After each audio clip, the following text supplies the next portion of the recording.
Dieu. Ces jours-là, il a perdu. Et Dieu il est venu parler avec l'homme. Comme tous les soirs, l'homme parlait avec Dieu. Ce soir-là, Dieu est venu pour parler avec l'homme. Mais il ne trouva pas l'homme. Il ne trouva pas l'homme. Parce que la Bible dit que l'homme s'est caché de la présence de Dieu à cause du péché, à cause de la désobéissance. Si tu désobéis à ton mari, tu commets un péché. Si tu désobéis à ton papa, à ta maman, tu commets le péché. Et la Bible nous dit, pour les enfants, la Bible dit, obéissez, honorez ton père et ta mère pour que tu vives longtemps. C'est ça ce que la parole de Dieu nous enseigne. Et en même temps, la Bible dit aussi à nous, le parent spirituel. La Bible dit d'honorer le parent spirituel. Pour les parents biologiques, la Bible dit c'est une promesse et un commandement. Donc Dieu ordonne, Dieu commande que les enfants obéissent à leurs parents. Vous verrez, si l'enfant n'a pas de bonne relation avec ses parents, cet enfant n'aura pas droit de beaucoup d'avantages dans la maison.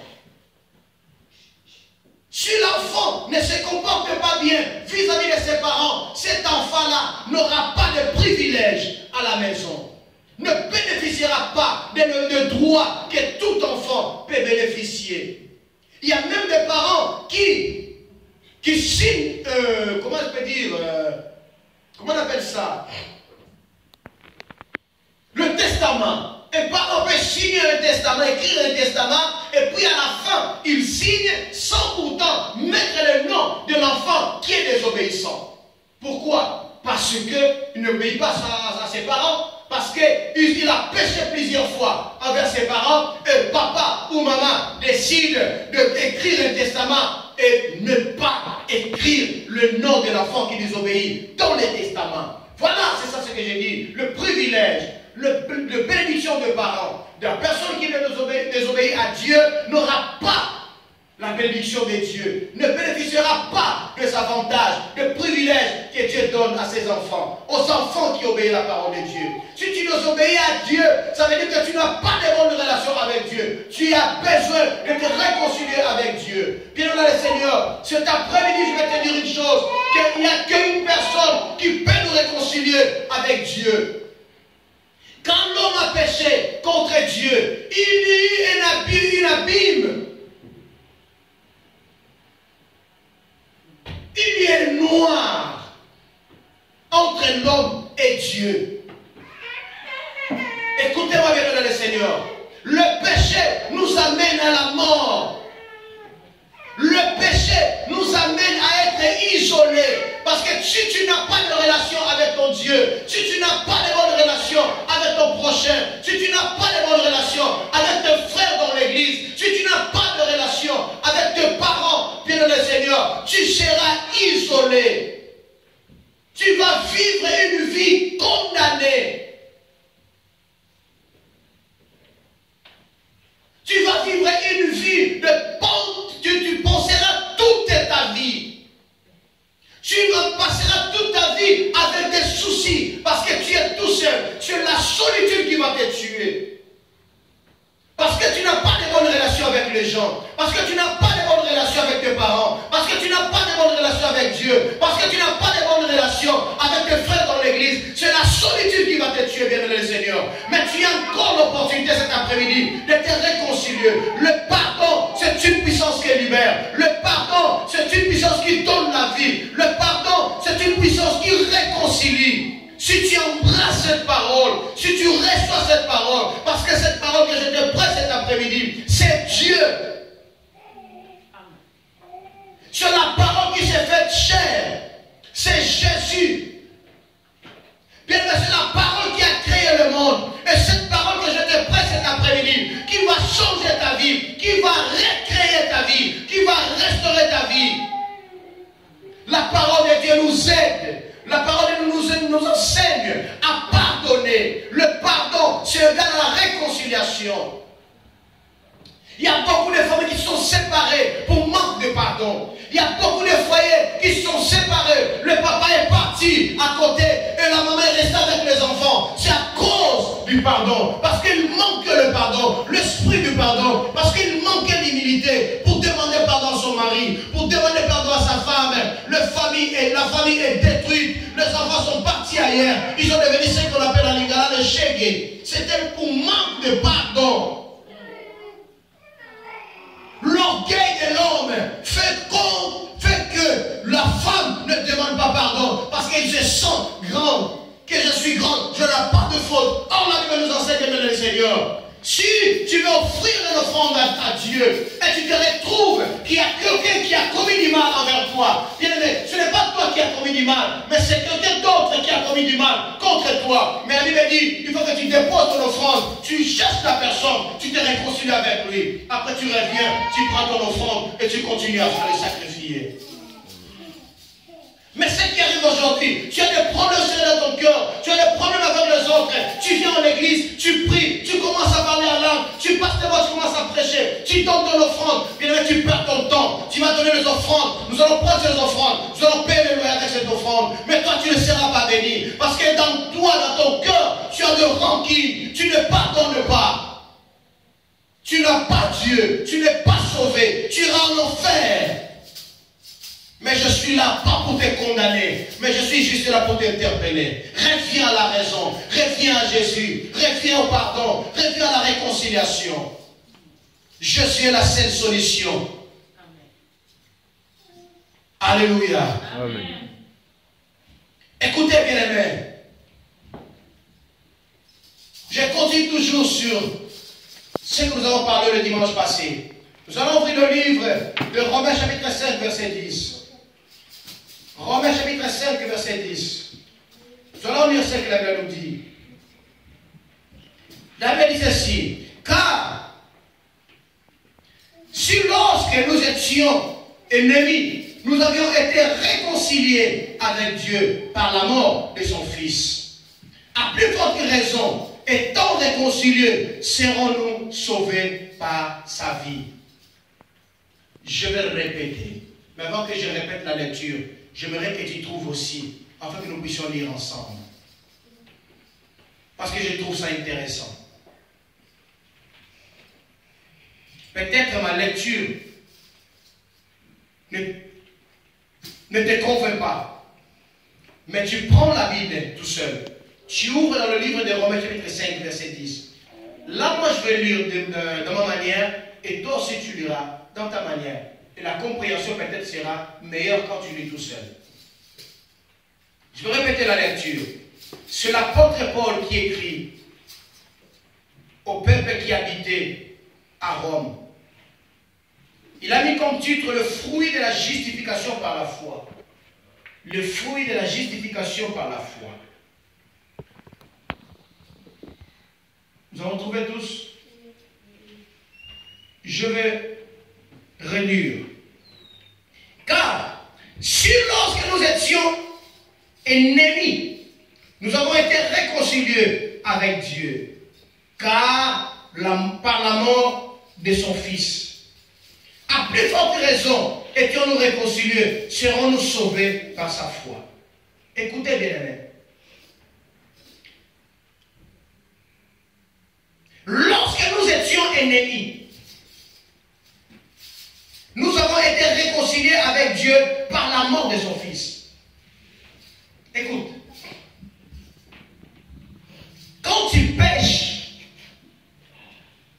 la Bible dit, tous sont péchés et sont privés de la gloire de Dieu.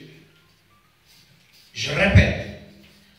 Tous ont péché et sont privés de la gloire de Dieu. Quand tu pèches, tu te prives de la gloire de Dieu. Quand tu désobéis, tu te prives de la gloire de Dieu.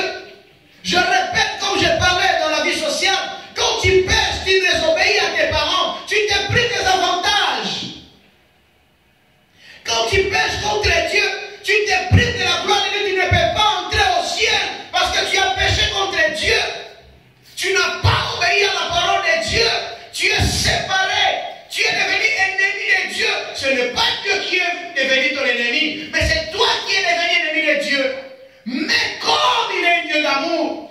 il t'aime toujours. Même quand tu pêches contre lui, il vient, il te tend la main. Il te dit, mon fils, ma fille, je t'aime toujours. Il te dit, mon fils, ma fille, reviens à moi. Il ne te laisse pas comme ça. Continuer dans la ruine. Mais il vient, il te propose sa main. Il te propose la bénédiction, il te propose sa gloire, il te dit reviens, mais il ne t'oblige pas, parce que c'est toi qui es devenu son ennemi. Ce n'est pas lui qui est ton ennemi, mais c'est toi par contre qui est son ennemi. Il vient, il te propose, ma fille, viens. Viens ma fille. Il arrive aussi dans nos maisons avec nos enfants. Il y a un enfant qui fait des bêtises. Peut-être que c'est faute de compréhension. Faute de savoir ce qu'il a fait. Il a fait des bêtises, mais il continue peut-être à se justifier. Et là, tu comprendras qu'il est ignorant. Il le fait par ignorance, il peut aussi le faire par orgueil. Mais après, le parent, tu ne vas pas laisser ton fils comme ça ou ta fille comme ça. Après un certain moment, tu l'appelles. Si elle va revenir à la raison, peut-être le temps que tu as laissé, ça peut l'aider à comprendre ce qu'il a fait. C'est pour cela que j'avais dit au commencement, en Europe, j'ai constaté que les gens sont difficiles à demander pardon. C'est ça que moi j'ai constaté. Même si la personne revient à la raison, comprend que non, c'est moi qui ai péché contre papa, c'est moi qui ai péché contre maman, c'est moi qui ai péché contre mon ami, c'est moi qui ai péché contre mon frère de l'église, c'est moi qui ai péché contre Dieu. Mais en lui, il y a une barrière de l'orgueil, il y a une barrière de l'ignorance qui l'empêche à revenir demander pardon à Dieu. Mais mon papa, il revient. Il dit à son fils, viens ma fille, viens mon fils. Il va regarder si tu as compris que tu as fait du mal. Si tu n'as pas compris, il va toujours te proposer des chemins pour la solution. Amen. Amen. Quand nous avons péché contre Dieu, nous étions privés de la gloire de Dieu. Nous n'avions pas droit à la gloire de Dieu, à bénéficier le ciel, à bénéficier la vie éternelle à cause du péché. Tous qui ont péché sont privés de la gloire de Dieu. Mais écoutez, le Seigneur, il y a quelqu'un qui est venu nous réconcilier. Il est le réconciliateur, il est le médiateur. La Bible l'appelle le médiateur. Il s'appelle Jésus-Christ de Nazareth. Amen. Il est le médiateur. Il a dit non, papa, moi j'irai, je vais mourir pour lui. Bien aimé, nous là, moi là qui suis ici, qui te pose la parole de Dieu, si ce n'était pas mon Dieu là, son amour, est-ce que moi, je pouvais me tenir ici devant prêcher la parole de Dieu? Moi là, je ne crois pas. Si Dieu me demandait même à moi-même, Milton, je vais te choisir pour que tu fasses mon travail, peut-être moi je dirais non. Pour ne pas dire demander quelqu'un d'autre. Mais c'est l'amour de Dieu. Il est venu tout seul. Il a dit non, moi j'irai pour le sauver. Il y a Christ qui est venu. Parce que quand nous avions péché contre notre Dieu, il y avait un abîme qui s'était créé. Un vide, je peux dire. Un vide qui était entre nous et Dieu. Parce que nous étions séparés de lui à cause du péché. Parce que lui, il est saint. Il ne vit pas avec quelqu'un qui est pécheur. Mais plutôt, je dis souvent en église, Dieu aime un pécheur, mais il n'aime pas le péché. Dieu aime le pécheur, mais il n'aime pas le pratique. Le péché, il t'aime, mais ce que tu fais, il n'aime pas ça. Il te propose, il te dit, laisse ça, viens à moi. Le péché aussi, ça peut devenir le fardeau sur toi. C'est pour cela que Christ nous propose dans le livre de Matthieu chapitre 11, verset 28, il dit ceci, venez à moi, vous tous qui êtes fatigués et chargés, et moi, je vous donnerai du repos. Alléluia. Venez à moi, toi qui as des péchés. Venez à moi, toi qui n'arrives pas à pardonner. Venez à moi, je te donnerai l'esprit de pardon. Je te donnerai l'amour pour pardonner ton frère. Je te donnerai l'amour pour te pardonner à soi-même. Parce qu'on a aussi des péchés contre nous-mêmes. Il y a des fois nous péchons contre nous-mêmes. Quand nous étions ennemis de Dieu, quelqu'un nous a réconciliés avec Dieu. Ce quelqu'un s'appelle Jésus. Il ne voulait pas des fois dans le péché. La Bible dit dans le livre d'Ézéchiel que Dieu n'aime pas que le pécheur meure. Dieu n'aime pas la mort d'un pécheur. Dieu ne se réjouit pas de la mort d'un pécheur. C'est pour ça qu'il te propose le chemin de la vie. Il te propose le chemin de pardon. Si tu te te retrouves dans ces liens devant le Seigneur, avec une vie pécheresse, avec une vie de désobéissance, avec une vie de division, avec une vie de trouble envers ton prochain et avec Dieu, c'est le moment de le Seigneur, parce que le pardon égale réconcilier. Christ nous a réconciliés à travers de sa mort. Il a accepté de se livrer lui-même. Il s'est livré lui-même pour toi. Il s'est livré lui-même pour moi. Juste pour nous sauver. Pour ne pas nous voir mourir. Pour ne pas nous voir passer l'éternité en enfer. Il est mort à ma place. Le péché qui a condamné Jésus, c'était le mien. C'était mes péchés. C'est le péché qui a condamné Jésus sur la croix. Il est